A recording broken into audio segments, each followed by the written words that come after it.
মৰমৰ ছাত্ৰ-ছাত্ৰীসকল ই কক্ষালৈ তোমালোকক স্বাগতম মই অংগৰাগ ভূঞা আৰু মই তোমালোকক অসমীয়া সাহিত্য চয়নিকাৰ ষষ্ঠ পাঠ উদ্যোগী আহাৰ বিষয়ে আলোচনা কৰি আছিলো আৰু ইতিপূৰ্বে আমি তিনিটা ভাগত প্ৰথম দুটা ভাগত আমি উদ্যোগী এই পাঠটোৰ বিষয়ে আলোচনা কৰিলো তৃতীয়টো ভাগত আমি আলোচনা কৰিলো আমি কিছুমান প্ৰশ্নৰ আৰু এতিয়া চতুৰ্থ ভাগত অৱশিষ্ট প্ৰশ্নখিনি উত্তৰ আমি বিচাৰিবলৈ চেষ্টা কৰিম এতিয়া আমি প্ৰথমটো প্ৰশ্নটোলৈ আহো প্ৰথমটো প্ৰশ্ন আহুদিছে যে ছাত্ৰ-ছাত্ৰীসকলক উদ্যোগী হিচাপে মানসিকভাৱে প্ৰস্তুত কৰি ৰাখিবলৈ কি কি কৰিব পৰা যায় ইতিপূৰ্বে আমি চালো যে উদ্যোগী হ'বলৈ কি কৰিব লাগে উদ্যোগী হজনৰ মনত কি কি থাকিব লাগে উদ্যোগীজন হ'বলৈ কি কি গুণ লাগে এইবোৰ আমি পালো কিন্তু এতিয়া আমি এইটো চাম যে এজন ছাত্ৰ-ছাত্ৰীক বা ছাত্ৰ-ছাত্ৰীসকলক মানসিকভাৱে উদ্যোগী হ'বলৈ প্ৰস্তুত কৰিবলৈ কি কৰিব লাগে প্ৰস্তুত হ'বলৈ যেটো আমাৰ IIE আছে ইণ্ডিয়ান ইনষ্টিটিউট অফ এণ্টাৰপ্ৰেনিয়ৰশ্বিপ তাত সাধাৰণতে প্ৰশিক্ষণ দিয়া হয় ইয়াত আছে যে উদ্যোগী হ'বলৈ বিচৰা লোকৰ বাবে ভাৰত চৰকাৰৰ ইণ্ডিয়ান ইনষ্টিটিউট অফ এণ্টাৰপ্ৰেনিয়ৰশ্বিপ নামৰ সংস্থাটো ভাৰতৰ প্ৰতিখন ৰাজ্যতে আছে যদিও ছাত্ৰ-ছাত্ৰীসকলকো উদ্যোগী হিচাপে মানসিকভাৱে প্ৰস্তুত কৰি ৰাখিবলৈ মহাবিদ্যালয় বিশ্ববিদ্যালয় অভিযান্ত্ৰিক মহাবিদ্যালয়ত উদ্যোগী কোষ এণ্টাৰপ্ৰেনিয়ৰ সেল এটো খুলি গঠন কৰা হৈছে যাতে আমাৰ IIE আছে ইণ্ডিয়ান ইনষ্টিটিউট অফ এণ্টাৰপ্ৰেনিয়ৰশ্বিপ সেটো আছে সেটো উপৰিও বিশ্ববিদ্যালয় মহাবিদ্যালয় আৰু অভিযান্ত্ৰিক মহাবিদ্যালয় আছে তাতো উদ্যোগী কোষ গঠন কৰা হৈছে আৰু এই কোষসমূহে নিয়মিতভাৱে কৰ্মশালা প্ৰশিক্ষণ আদি আয়োজন কৰে গতিকে ছাত্ৰ অৱস্থাৰ পৰা কেৱল চাকৰিৰ আশাত পঢ়াৰ পৰিৱৰ্তে সমান্তৰালভাৱে এই কৰ্মশালা প্ৰশিক্ষণ আদি যোগদান কৰি নিজকে উদ্যোগী হিচাপে মানসিকভাৱে প্ৰস্তুত কৰি ৰাখিব পাৰে অৰ্থাৎ এনে ধৰণৰ কৰ্মশালা ইত্যাদিত অংশগ্ৰহণ কৰি উদ্যোগী হ'বলৈ মানসিকভাৱে ছাত্ৰ-ছাত্ৰীসকল প্ৰস্তুত হ'ব পাৰে ঠিক আছে এতিয়া আমি তাৰ পিছৰ প্ৰশ্নটোলৈ যাওঁ আমাৰ এই পিছৰ প্ৰশ্নটো আছে চমু টোকা লিখা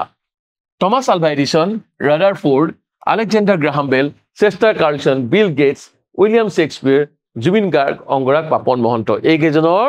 আমি চমু টোকা লিখিব লাগে নাম কেইটাই চিনাকি কাৰণ আমি পাঠটোত পাইছোৱেই আৰু প্ৰথমতে আহিলো টমাছ আলভা এডিসন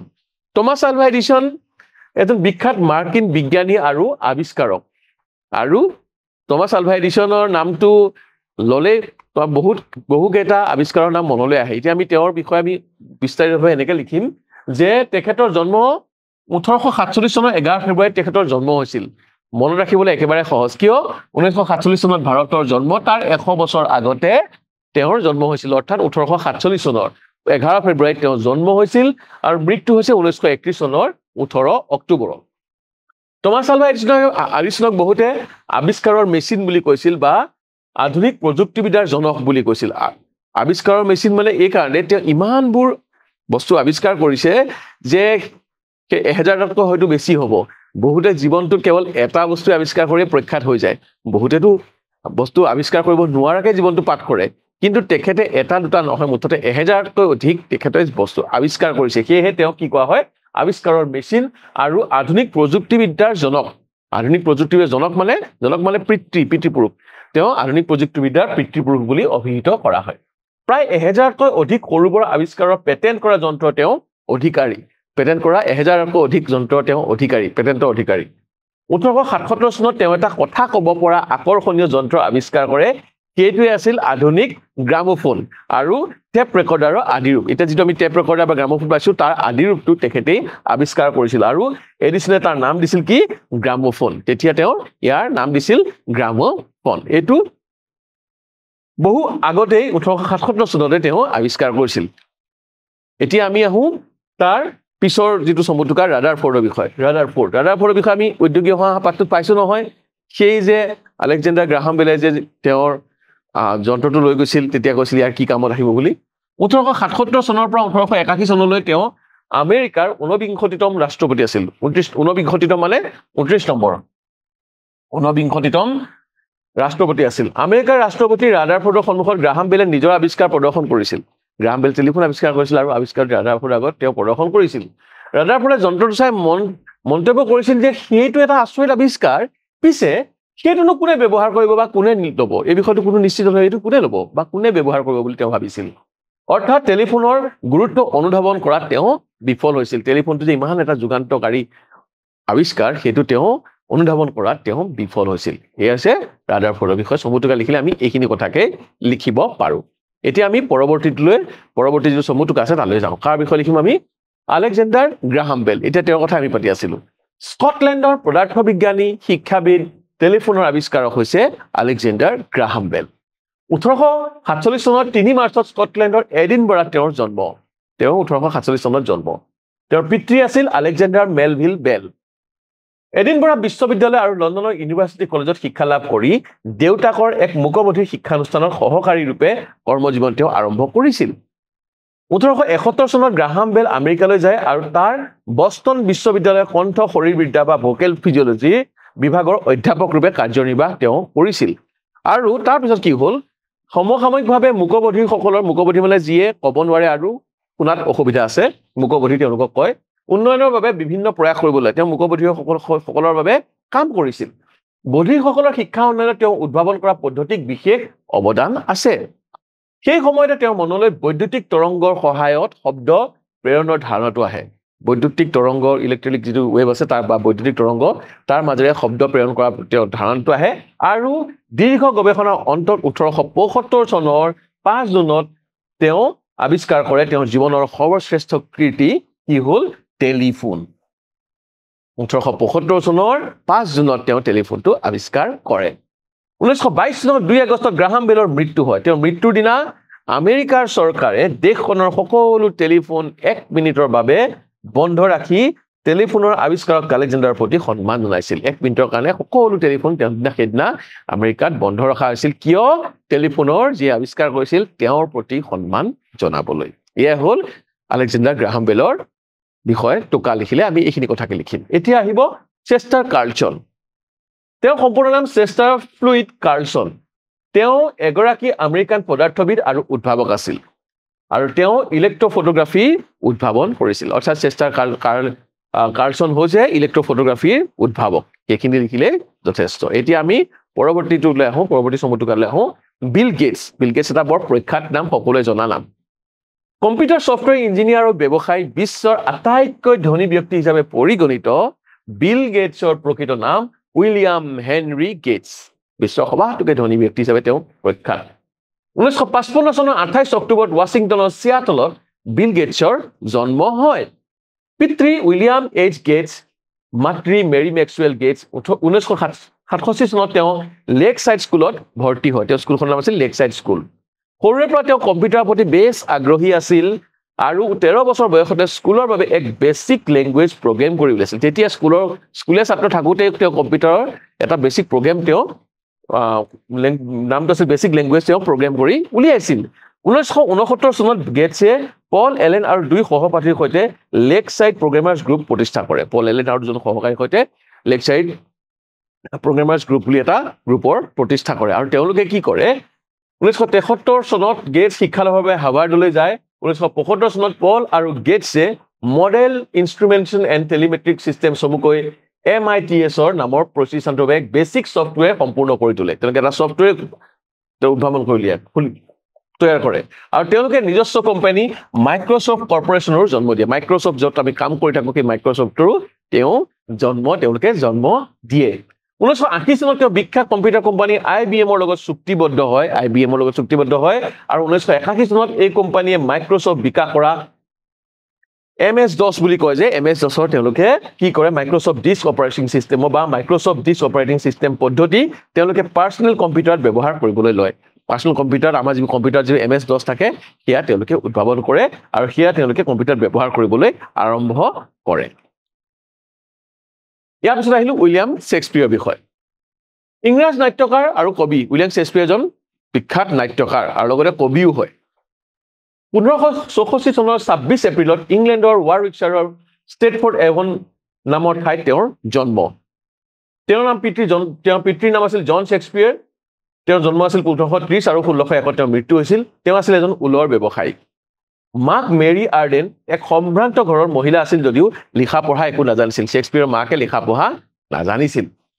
ষ্টেটফৰ্ডৰ এখন বিদ্যালয়ত প্ৰাথমিক শিক্ষা লাভ কৰা শেক্সপিয়াৰে উচ্চ শিক্ষা লাভ কৰিছিল নে নাই জনা নাযায় অৱশ্যে তেওঁ লেট্ৰিন আৰু গ্ৰীক ভাষাৰ জ্ঞান লাভ কৰিছিল তেওঁ উচ্চ শিক্ষা পাইছিল নাই জনা নাযায় কিন্তু তেওঁ যে লেটিন আৰু গ্ৰীক ভাষা জানিছিল সেইটো আমি ভালদৰে জানো কাৰণ তাৰ প্ৰমাণ বা উমান আমি তেওঁৰ নাটকবোৰত পাইছোঁ 1580 চনৰ পৰা 1582 চনলৈ এটা ৰোমান কেথলিক পৰিয়ালৰ শিক্ষক হিচাপে তেওঁ কাম কৰিছিল 1582 চনত এনি হেথৱে নামৰ তেওঁতকৈ 8 বছৰ ডাঙৰ মহিলা এগৰাকীৰ লগত তেওঁ বিয়া হয় আৰু কালক্ৰমত এটি পুত্ৰ আৰু দুটি কন্যা সন্তানৰ তেওঁৰ পিতৃ হয় শেক্সপিয়াৰে 1582 চনৰ পাছৰ সময়ছোৱা ভালদৰে তেওঁ কি হৈছিল জনা নাযায় হয়তো সেই সময়ত লণ্ডনৰ কোনো এক বা একাধিক মানে তেওঁ এটা দুটা বহু কেইজন থিয়েটাৰৰ কোম্পানীৰ অভিনেতা আৰু নাট্যকাৰ হিচাপে কাম কৰিছিল সেই কাৰণে তেওঁ বিষয় বৰ বেছিকৈ জনা নাযায় আৰু লণ্ডনত থকা কালতে শেক্সপিয়াৰে থিয়েটাৰৰ বাবে নাটক লিখিবলৈ লয় তেতিয়াই তেওঁ নাটক লিখা আৰম্ভ কৰে আৰু তেওঁৰ সেই যিটো পৰিস্থিতি নাট্যকাৰ হিচাপে তেতিয়াই তেওঁ হেতু বিকাশ হয় 1592 চনত তেওঁ লণ্ডনৰ বিখ্যাত নাটক কোম্পানী লৰ্ড চেম্বাৰলাইনছ মেনত যোগদান কৰে আৰু কৰ্মজীৱনৰ শেষলৈকে তাতে থাকে 1603 চনত এই কোম্পানীৰ নাম সলাই কিংছমেন নাম লয় আৰু প্ৰায় ইংলেণ্ডৰ ৰাজসভাত নাটক প্ৰদৰ্শন কৰে সেই সময় ইংলেণ্ডৰ ৰজা প্ৰথম জেমছৰ পৃষ্ঠপোষকতাত এই সংস্থাই লণ্ডনত বিশেষ প্ৰসিদ্ধি লাভ কৰে সকলো প্ৰসিদ্ধি নাট্যকাৰে শেক্সপিয়াৰৰ ৰংগমঞ্চসমূহৰ প্ৰতি লক্ষ্য ৰাখি নাট ৰচনা কৰিছিল তেওঁ নাট এখনৰ পিছত কেইখন প্ৰখ্যাত বিশ্ববিখ্যাত নাটক ৰচনা কৰিছিল ৰচনাৰ সময় হিচাপে তেওঁ নাটকসমূহ সাধাৰণভাৱে 4টা যুগত ভাগ কৰা হয় 4টা বেলেগ বেলেগ যুগত তেওঁ নাটকবোৰক ভাগ কৰা হয় এইটোৱে হৈছে শেক্সপিয়াৰৰ বিষয়ে আমি জানিবলগীয়া নোট আমি এনেদৰে লিখিব পাৰো টুকা লিখিব পাৰো এতিয়া আমি আহিম জুবিন গাৰ্গৰ বিষয়ে লিখিবলৈ আৰু জুবিন গাৰ্গৰ বিষয়ে তোমালোকে লিখিবলৈ হলে বহুত কথা থাকিব কিন্তু আমি এক সমুৱাই লিখিব লাগিব জুবিন গাৰ্গকটো আমাৰ সকলোৱে চিনাকি বা পৰিচিত গতিকে তেওঁ পৰিচিত বুলি হলেও জুবিন গাৰ্গৰ বিষয়ে কেইটামান কথা তোমালোকে লিখা প্ৰয়োজন কি প্ৰয়োজন সেইখিনি মই তোমালোকক কৈ দিছো তেওঁ কণ্ঠশিল্পী বুলি জানো আমি সংগীত ব্যৱস্থাপক সুৰকাৰ গীতিকাৰ শব্দযন্ত্ৰী সংগীত পৰিচালক লগতে তেওঁ অভিনেতা বুলি এতিয়া ক'ব পাৰো আমি 1972 চনৰ 18 নৱেম্বৰত তেওঁ জন্ম হয় জুবিনৰ প্ৰথম গীত বাণীবদ্ধ হয় 1990-91 চনমানত তেওঁ যোৰহাটৰ অনাতাঁৰ কেন্দ্ৰত তেওঁ প্ৰথম গীত বাণীবদ্ধ হয় এইটো কথা লিখিবা তোমালোকে লগতে লিখিবা জুবিন গাৰ্গে এতিয়ালৈকে বিভিন্ন ভাষাৰ প্ৰায় 30,000ৰো অধিক গান গাইছে বা গীতত কণ্ঠদান কৰিছে বুলি লিখিলে বেছি ভাল শুনিব বিহুগীত টুকাৰী গীত বৰগীত লোকগীত বনগীত আৰু অন্যান্য লোকসংগীতৰ কেছেট চিডিত অংশগ্ৰহণ কণ্ঠদান কৰাৰ উপৰিও 100ৰো অধিক অসমীয়া আৰু হিন্দী গীতৰ নেপথ্য শিল্পী ৰূপে তেওঁ কণ্ঠদান কৰিছে তেওঁ পৰিচালনা কৰা নায়ক ৰূপে অভিনয় কৰা ছবি তুমি মোৰ মাথো মোৰ মিছন চাইনা আৰু কাঞ্চনজঙ্ঘা তেওঁ পৰিচালনাও কৰিছে আৰু নায়ক হিচাপে এই কেইখনত তেওঁ অভিনয়ও কৰিছে তাৰ উপৰিও তেওঁ অভিনয় কৰা ছবি কেইখনৰ সিনেমা কেইখনৰ ভিতৰত আছে তুমি মোৰ মাথো মোৰ দীনবন্ধু মন যায় আন্ডাৰৱৰ্ল্ড ৰডৰ চিঠি শিকাৰ কাঞ্চনজঙ্ঘা মিছন চাইনা গানে কি আনে ইত্যাদি তেওঁ সংগীত পৰিচালনা ছবি হৈছে হিয়া দিয়া নিয়া তুমি মোৰ মাথো মোৰ দাগ মন যায় নায়ক কন্যাদান Ramdhenu Rodor Chithi the strings bounded by faith at the river flows আদি এইবোৰত তেওঁ সংগীত পৰিচালনা কৰিছে অসমীয়া আৰু হিন্দীৰ উপৰি তামিল তেলুগু কানাডা পঞ্জাবী উৰিয়া বাংলা মাৰাঠী নেপালী আদি বিভিন্ন ভাষাৰ গীততো তেওঁ কণ্ঠদান কৰিছে আৰু তেখেতে লিখা গ্ৰন্থ বা তেখেতৰ প্ৰকাশিত পুথি হৈছে শব্দ অনুভূতি আৰু জুবিনৰ পদ্য এই কেইখন পুথি তেওঁ ৰচনাও কৰিছে এই জুবিন গাৰ্গৰ বিষয়ে লিখিবলৈ ক'লে তোমালোকে এনেদৰে লিখিবা এতিয়া আমি পৰৱৰ্তী টুকাটোলৈ তাৰ আগতে জুবিন গাৰ্গৰ বিষয়ে আৰু কেইটামান কথা আমি আলোচনা কৰিলো ইকোজ অফ সাইলেন্স শীৰ্ষক তথ্যচিত্ৰখনৰ বাবে তেওঁ 2008 চনৰ শ্ৰেষ্ঠ সংগীত পৰিচালকৰ অকাহিনী শাখাত লাভ কৰিছিল থলুৱা আৰু পশ্চিমীয়া এইখিনি কথা লাষ্টৰ এই কথাখিনি লিখিবা থলুৱা আৰু পশ্চিমীয়া সুৰ তথা সংগীতৰ সাৰ্থক সংমিশ্ৰণে থলুৱা সুৰ আৰু পশ্চিমীয়া সংগীতৰ সাৰ্থক সংমিশ্ৰণে তেওঁ কি কয় অসমৰ সংগীত জগতৰ সৃষ্টি কৰা এটা নতুন ধাৰা বাবে শ্ৰোতাৰ মাজত জুবিন গাৰ্গৰ গীত অভূতপূৰ্বভাৱে জনপ্ৰিয় তেওঁৰ গীত ইমান জনপ্ৰিয় সেই জনপ্ৰিয়তা অসমৰ প্ৰতিজন মানুহেই ভালদৰে জানে গতিকে তেওঁৰ বিষয়ে তোমালোকে এনেদৰে লিখিবা এতিয়া আমি আমাৰ পৰৱৰ্তী টুকাটোলৈ যাওঁ পৰৱৰ্তী টুকাটো কাৰ বিষয়ে হৈছে অংগৰাগ পাপন মহন্ত তেওঁ এজন কণ্ঠশিল্পী বুলি আমি জানো কণ্ঠশিল্পী 1975 চনত তেওঁ জন্ম হয় উত্তৰ পূৰ্বাঞ্চলৰ লোক সংগীত আৰু বৈষ্ণৱ ভক্তিমূলক গীতসমূহক আধুনিক বাদ্যযন্ত্ৰৰ ব্যৱহাৰে ফিউজন ৰূপত উপস্থাপন কৰি তেওঁ জনপ্ৰিয় কৰিছে তেওঁ প্ৰকাশিত গীতৰ এলবাম কি জোনাকী ৰাতি চিনাকি অচিনাকি গুমচেং ফাগুনৰ গান ফুলচেং ধুলিৰ আকাশ ৰংফুল আদি ইষ্ট ইণ্ডিয়া কোম্পানী নামৰ সংগীত গোষ্ঠীটোৰ মূল কণ্ঠশিল্পী তেওঁ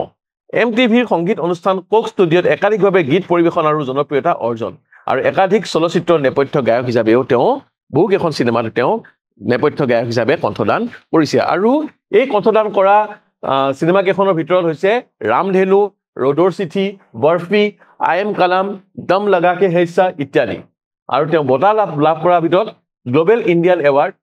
2010 চনত লাভ কৰিছিল আৰু বিগ অসমীয়া মিউজিক এৱাৰ্ড 2011 চনত তেওঁ লাভ কৰিছিল আৰু এনেদৰে আমি এই যিকেইটা চমুটোকা সেইকেইটা আমি এনেদৰে লিখিব পাৰিম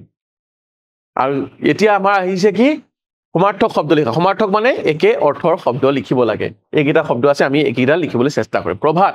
প্ৰভাত মানে পুৱা ৰাতিপুৱা পুৱা বেলা প্ৰাতঃ উষা প্ৰত্যুষ এই গোটেইকেইটাৰে সমাৰ্থক শব্দ হৈছে প্ৰভাত তাৰপিছত থাকিল কঠিন মানে আমি জানোৱে কঠোৰ টান বা নিষ্ঠুৰ এলেহুৱা হলে সুৰুপা হ'ব সুৰুপালি এলেহুৱা কামটো সুৰুপালি সুৰুপাও কৰিব পাৰা এলেহুৱা সুৰুপা কৰিব পাৰা সুৰুপা হেলা এইটো কয়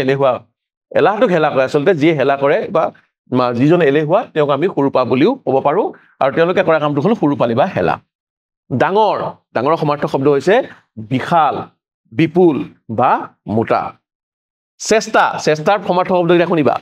প্ৰয়াস যত্ন অধ্যৱসায় প্ৰবন্ধ শেষত আছে লগৰীয়া সমাৰ্থক শব্দ হৈছে সখা মিত্ৰ বন্ধু দোস্ত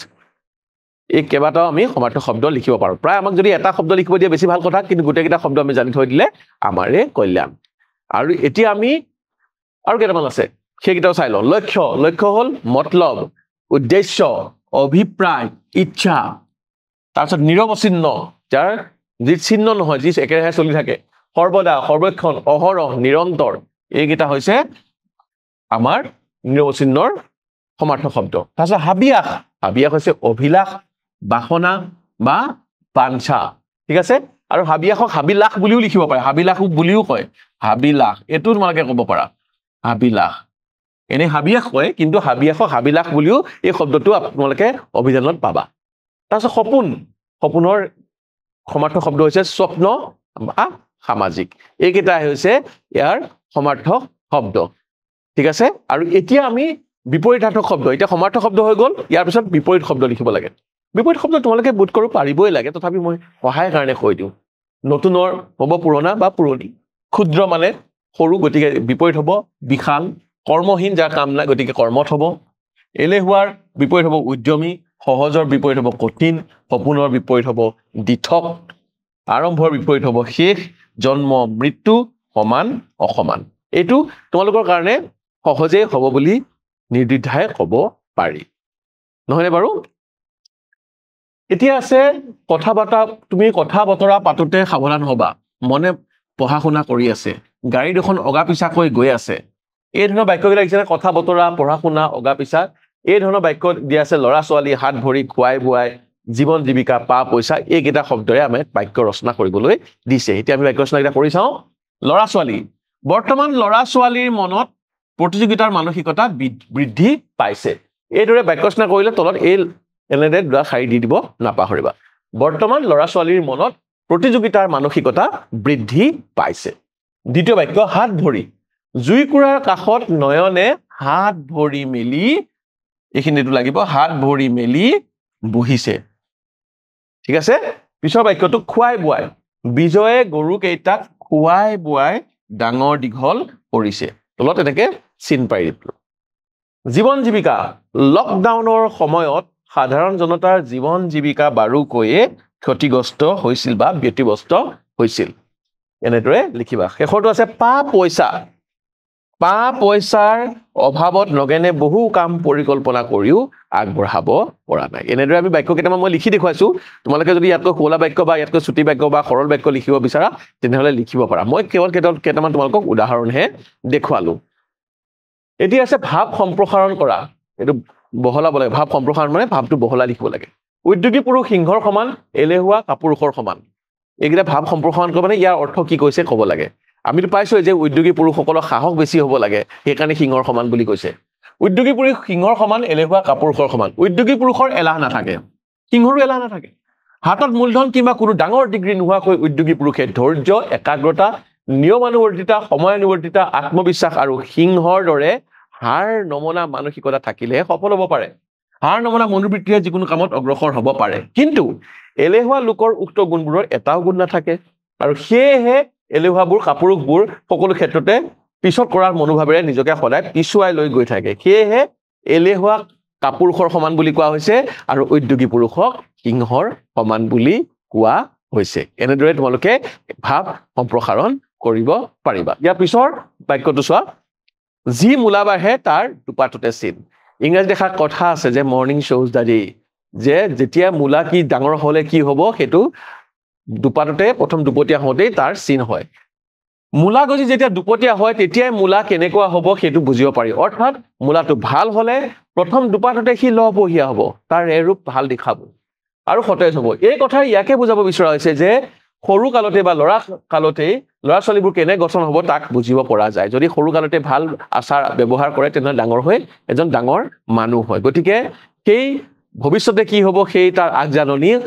আমাৰ বৰ্তমানতে পোৱা যায় মানুহৰ ভৱিষ্যতৰ লয় লক্ষণ গুণ স্বভাৱ আদি সৰু কালতে ফুটি ওলায় যিসকলে ভৱিষ্যতে বেয়া মানুহ হ'ব বা